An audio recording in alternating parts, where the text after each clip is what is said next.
Hello friends, ఈరోజు మన ఛానల్లో కొత్త క్యాస్ట్ ఐరన్ పాన్ తీసుకున్నప్పుడు ఎలా సీజనింగ్ చేసుకోవాలి. ముందుగా అయితే సోప్ వేసేసి స్క్రబ్బర్తో నీళ్ళతో కొంచెం ఒక 2 నిమిషాల పాటు క్లీన్ చేసేసుకోవాలండి. ఆ తర్వాత మనం ఉప్పు అలాగా సోడా వేసేసి కొన్ని నీళ్ళు వేసేసి ఒక 10 నిమిషాల పాటు అయితే మనం క్లీన్ చేసుకోవాలండి స్క్రబ్బర్ తోటి. సో మొత్తం రస్ట్ అయితే పోదండి. తర్వాత కొంచెం ఉంటుంది. ఒక 2, 3 సార్లు వాష్ చేసిన తర్వాత స్క్రబ్ చేసిన తర్వాతనే మొత్తం పోతుంది. ఒకేసారికి మొత్తం పోదండి. సో ఇలా అయితే క్లీన్ చేసుకోవాలి. సో ఈ విధంగా అవుతుంది ఒకసారి చేసుకున్న తర్వాత.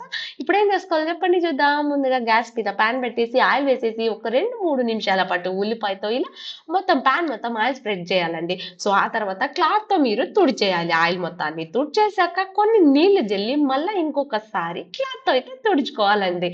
ఇదే ప్రాసెస్ తో చేస్తే చాలా బాగా వస్తాయి దోశలు. ఇప్పుడు ఏం చేసుకోవాలి చెప్పండి, దోశనైతే వేసుకోవాలండి. ఒక 2, 3 పోతాయి ముందుగానే, ఫస్ట్ లో ఏది రావు కదండి. సో ఇంకొకటి, సబ్స్క్రైబర్స్ కి కరువులో ఉన్నాను ఫ్రెండ్స్, ప్లీజ్ సబ్స్క్రైబ్ చేసుకోండి. అలాగే ఒక లైక్ ఇచ్చి షేర్ చేసుకోండి. Thank you.